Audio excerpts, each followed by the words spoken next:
Motivation is not a real thing. You're never going to be permanently motivated to do things that you don't want to do. So then, Andrew, how do I do it? Like, how do I do it? People who train every day don't want to train every day. They are not motivated to train every day. They are something else. Motivation is the wrong word. They are not motivated. They are disciplined. Andrew, are there ever days where you don't feel like working out or you don't feel like doing work? Every fucking day, I don't feel like doing things that I still do. It's called discipline. It's called being a man. It's not about feeling like doing it. If you only do things you feel like doing, you know what you end up doing? What? You end up sitting around with a belly, drinking soya fucking latte bullshit. That's what you end up doing if you only do what you feel like doing. You have to wake up and say, I don't feel like training, but I must train. I will only drink water. You need to do what you're supposed to do, not what you feel like fucking doing. Okay. That's the difference between a man and a fucking child. You do not become a man doing what you feel like doing. You become a man doing what you're supposed to fucking do. The men on the Titanic didn't feel like dying that day. It's your duty. When will you stop the work and take a step back? I don't want to. I don't want to. And that's my competitive advantage. I don't want to do that. The enjoyment for you is the work, not the... Completely. Other people are like, oh, I'm here now, so I can now go on holiday. I don't want to stop working. I don't want a holiday. I don't want to relax.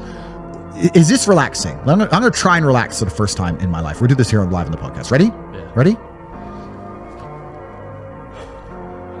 Am I supposed to want to do that?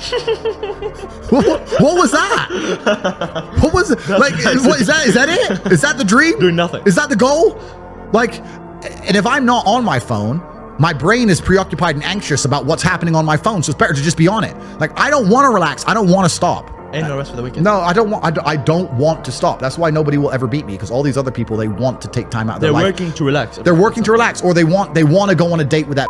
I'm at the point now where I'd look at a beautiful woman and go, I can go on a date with her and she's absolutely gorgeous and perhaps we'll fall in love and it'll be great. But you know what? I'd rather work. I don't want to be off my phone. Yeah. I don't want to date girls. I just want to conquer the earth. I don't care about anything else. So that's why I'm always going to win. I learned a lot of my discipline. You're right. From fighting. I was a chess prodigy as a kid. I had my dad as a coach. So it was chess originally, and then it kind of moved to fighting. And yeah, there was a degree of fear involved. I trained so hard because I was scared of losing. I was scared of meeting my opponent on X day at X time and getting my ass kicked and looking like an idiot and possibly dying and getting brain damage. I was afraid, and I used that fear to train as hard as possible. And you can apply that to life as a whole. You need to use the fear of being mediocre and use it to make you try as hard as possible. The reason with most mediocre people is they don't have a fear of being mediocre. They've listened to the Matrix programming and they've been convinced that being mediocre is absolutely fine. It's fine to not be that successful. You know what? All our graves are the same size. Doesn't matter what you achieve in your life.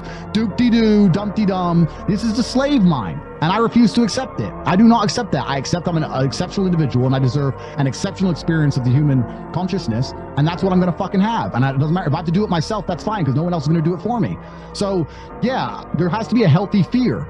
If you're genuinely scared and genuinely uncomfortable in a certain situation, you're going to move. If you fall asleep on your arm and it gets uncomfortable, you'll wake your ass up and move your arm. But if you're comfortable, you're not going to. So when I see somebody who's sitting in a rut and they've been in a rut for a long time, they're obvious, maybe, a couple times a week they're pissed off with the rut, when they got a bill they can't pay or whatever, and they'll message you going, I really need to get out, I've got to change my life, bro. But the second things aren't that bad, they're back to playing video games. So you're only uncomfortable 2 days a week. For 5 days a week, you're fine being a fucking loser. And that's why you're still a loser. When I had no money, James, I couldn't sleep. I couldn't sleep a single night. I couldn't sleep. Where's my money? People have Lamborghinis. I ain't got one. I couldn't tolerate the pain in my mind. People don't have that drive. If you're not afraid of being a dumbass, you're going to stay a dumbass. That's it. You need fear. People, and it's kind of amazing, the last 5 years have proved it, but the majority of people are just fucking sleepwalking. They have no plan to achieve any of their goals. They don't try very hard at shit. Everything is someone else's fault. And when my ship comes in, don't worry, in a few years, I'm going to be here. How? Like they're just fucking amateurs. Why do you think they feel that way? Where's that People are taught that shit. They're just amateur hour bullshit. Yeah. They're not professional at life. You have to be a life professional. You think there's certain people that are kind of like born like that and they just never learn? No, I don't. I think it's to a degree, obviously there's going to be some genetic disposition, but I also think it's a mindset you can adopt as a whole. You have to be hard on yourself. You have to be extremely self-reflective. If I forget my house keys or my car keys, I punish myself for that. If I look for my phone and I can't find it within 3 minutes, I punish myself. People are taught to be You're soft. too good, bro. It's fucked. How do you How? Because I do that all the time. How do you come up with that answer? I'm That's bad what I with want my to know. wallet. Like I'll lose it a lot. If you lose your every time Misplaced, every not time This you, motherfucker's lost 5 wallets in a year. every time you misplace One wallet. every time you misplace your wallet and you can't find it within a certain time frame, give him $100. I guarantee you'll stop. Give yourself a punishment. No, well, let's raise it. Gotta be hard a on little bit. yourself. Like, let me You get have to 1,000. punish I don't know how to yourself. punish myself. Let's do 1,000. Can we do 1,000? Cool, we can do 1,000. Okay. You're rich, bro. Yeah, So you owe me money, no? Okay, Golf? whatever. Give 1,000 every time, and I guarantee you'll stop. You have to punish yourself. So my point is this. So the reason I'm making it is that I talk about professionalism. It's very easy to be a professional at the big things if you're a professional at all the small things. I'm never late. I'm always up at the time I said I'm going to be up. I never miss that phone call I'm supposed to miss. I don't misplace my shit. I did dumb, normal stuff. And I hang around normal people, and they're like, oh, wait, where's my wallet? Wait. Well, oh, wait, one now sec. I'm 10 minutes late. Of course you don't achieve shit. You're a Hold fucking on. dummy. What I'm saying is you're playing a game, and it's a competitive game, and you need to build a mindset that allows you to be ultra competitive. And if you want to sit there and say, no, I want a non-competitive mindset, then fine. You know what you call people who do not win competitions? Losers. Correct.